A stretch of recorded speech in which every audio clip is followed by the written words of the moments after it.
On paper, Puerto Rico should be thriving. The island boasts picturesque beaches, lush mountains, a year-round tropical climate, and a strategically positioned location at the nexus of the US and Latin America. With a GDP per capita of about $41,000, Puerto Rico is one of the richest territories, not just in the Caribbean, but across Latin America.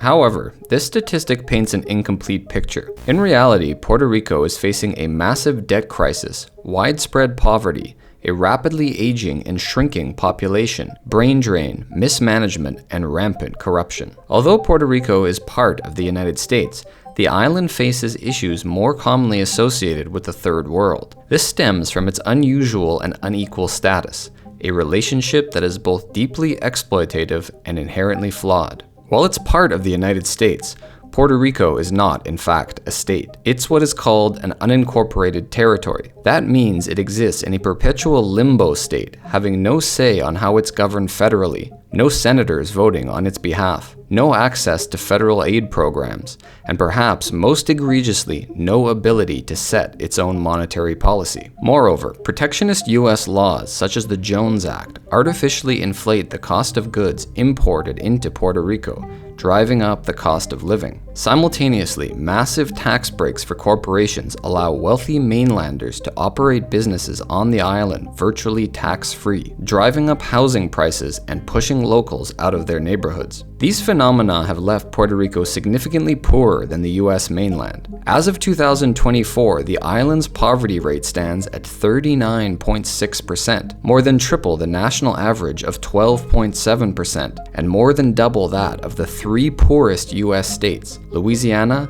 Mississippi, and New Mexico. So how did Puerto Rico end up like this? Why, 125 years after joining the United States, is the nation in this grim situation? And why does the US keep Puerto Rico poor? To answer these questions, one must understand the shockingly exploitative colonial history of Puerto Rico. Before US involvement, the island formed a key part of the Spanish Empire, serving as a major military post during Spain's wars with other European powers. The Spanish enslaved the native Taino population and imported African slaves to cultivate crops and livestock, particularly sugarcane. Fast forward to 1890, the US has been eyeing Puerto Rico as a potential colonial acquisition to strengthen its naval power rivaling the British. The Office of Naval Intelligence begins to formulate plans for a war with Spain, including seizing the Spanish colonies of Puerto Rico, Cuba, the Philippines, and Guam. In late April 1989, war breaks out. At this point, Spain is stretched thin and its hold over its remaining colonies is crumbling. The US wins the war in a few short months, and Spain agrees to cede its colonies to the US. However, unlike the Philippines and Cuba, which were granted their independence in time, the US decides to hold on to Puerto Rico. The decision was partially due to Puerto Rico's key strategic location as a naval base and refueling station, and partly because there was no strong revolutionary force that could give the US trouble. On July 21st, 1989, the US government issued a press release stating, "Puerto Rico will be kept. Once taken, it will never be released. It will pass forever into the hands of the United States. Its possession will go towards making up the heavy expense of the war. Our flag, once run up there, will float over the island permanently." What followed was a rapid consolidation of American control over the island. Public schools were compelled to teach all classes in English, despite none of the students and few teachers having any grasp of the language. The Hollander Bill, a colonial land tax, forced small farmers to mortgage their lands with US banks. Predatory interest rates ensured the farmers defaulted on these loans, which the banks then foreclosed on. The once diverse crop harvest, coffee, tobacco, sugar, pineapple, was now transformed into a monocrop cash cow, sugarcane. US banking interests converted 45% of the arable land in Puerto Rico into sugar plantations. In 1922, the US Supreme Court declared Puerto Rico a territory, not a state, meaning the US Constitution did not apply there. This laid the groundwork for denying any rights to work, minimum wage, or collective bargaining granted to regular US citizens. As the American Mercury magazine put it, the development of large absentee-owned sugar estates makes Puerto Rico a land of beggars and millionaires, of flattering statistics and distressed realities.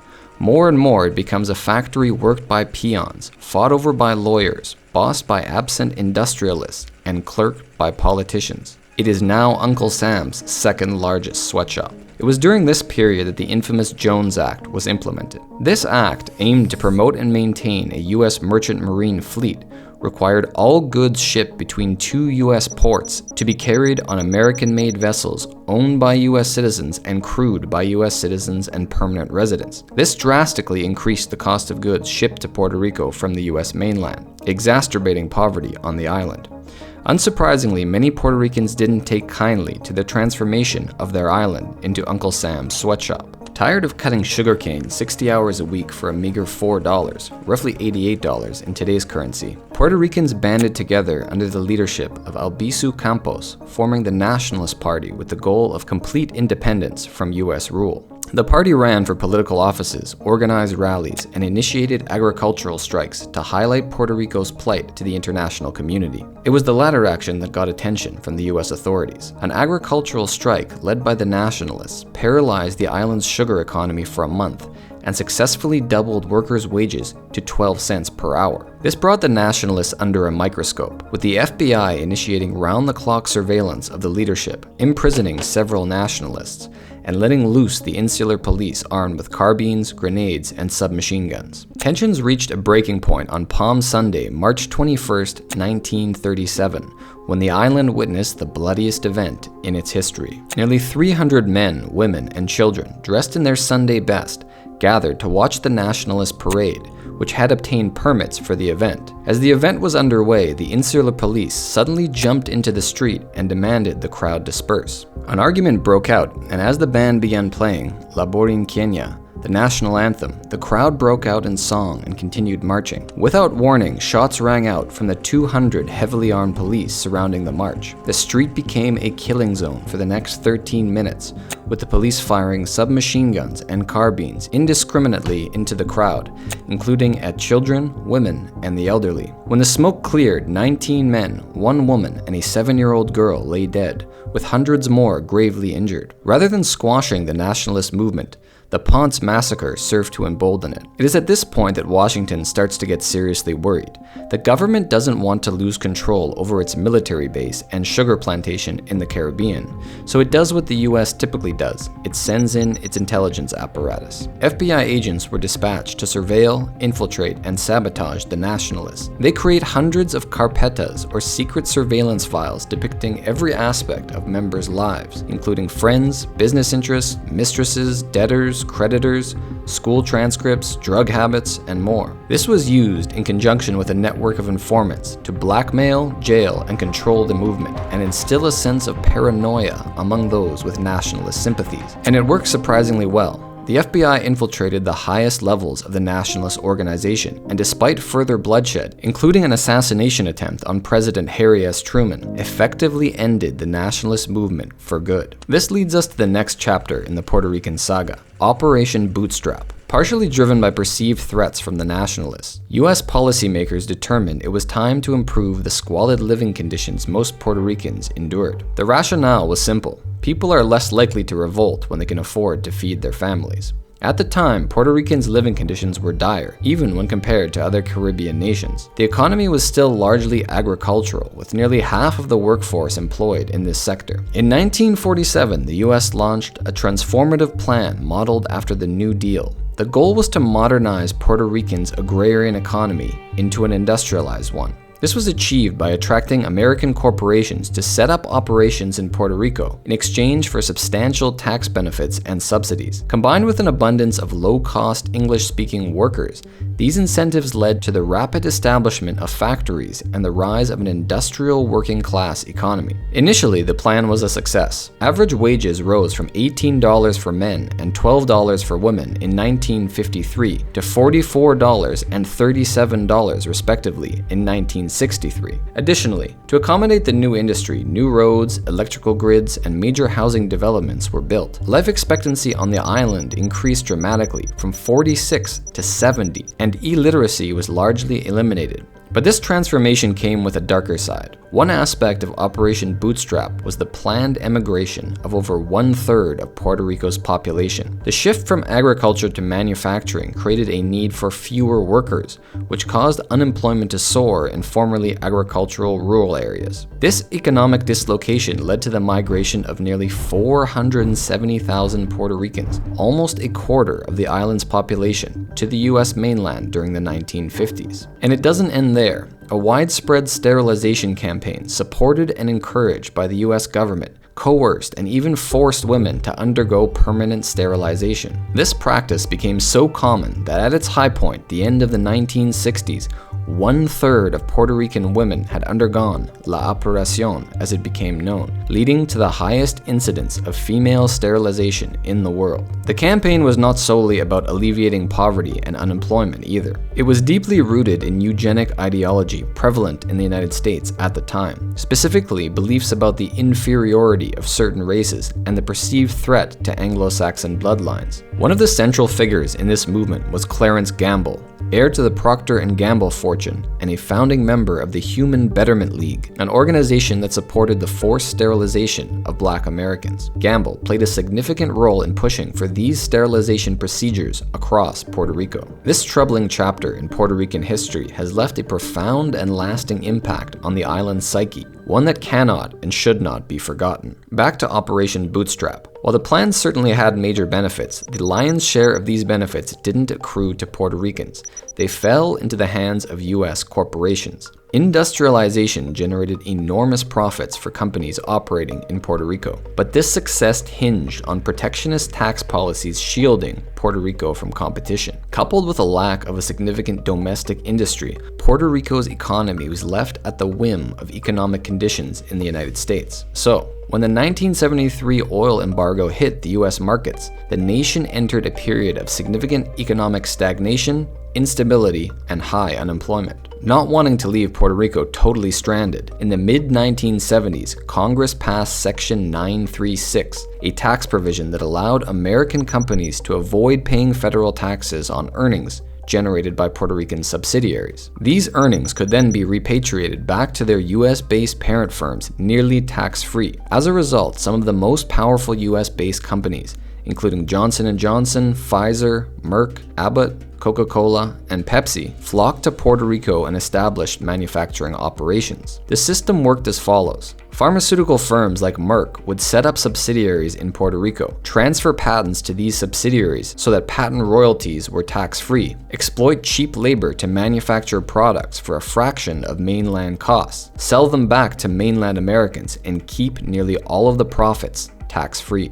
Pharmaceutical companies in particular exploited this scheme to the fullest. By 1987, these firms enjoyed tax breaks worth an astounding $70,788 per employee on the island. Domestic Puerto Rican companies weren't eligible for these tax benefits, putting them at a competitive disadvantage and stifling domestic industry. Once again, it wasn't Puerto Ricans that benefited, it was US megacorporations. While Section 936 was intended to create manufacturing jobs, employment in that sector remained stagnant. Furthermore, these corporations, mostly pharmaceutical companies, often sidestepped health and safety regulations, exposing workers to highly toxic materials. Some caused significant and irreparable environmental damage, to the point that in 1996, the Environmental Quality Board office in Puerto Rico estimated that 10% of Puerto Rico's coastal waters were hygienically unsafe for swimming. In the end, the promises of Operation Bootstrap and Section 936 fell short for Puerto Ricans, leaving behind both environmental and economic scars while delivering massive profits to US corporations. However, as flawed as this system was, it at least provided a level of stability to the economy.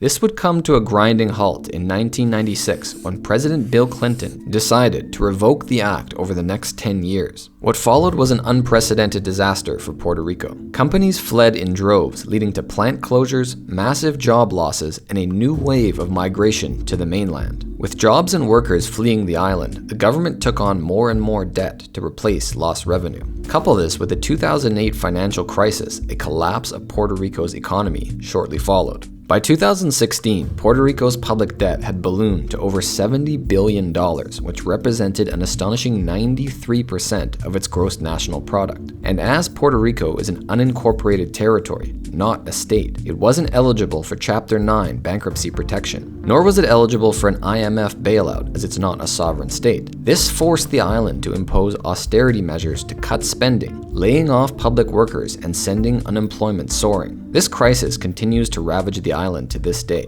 leading to the nation losing nearly 12% of its population between 2010 and 2020. And while Puerto Ricans flee, a new threat to the island has begun to arrive on the island's shores: neo-colonialism. To improve the economic situation, in 2012, Puerto Rican legislators passed Act 60. The act sought to attract high net worth individuals to the island by offering a 0% tax rate on capital gains and a 4% tax rate on income. This plan worked a little too well. The idea behind Act 60 was that wealthy investors would inject fresh capital into the struggling economy, creating jobs, stimulating local spending, and raising the overall economic tide. However, in effect, little Act 60 money stayed on the island. Instead, the act created a lax environment for wealthy Americans to gobble up real estate and build high-end developments. Act 60 investors have flooded Puerto Rico, buying up large sections of San Juan to convert into Airbnbs and corporate rentals, forcing locals out of their neighborhoods. Developers and speculators have even fenced off public beaches,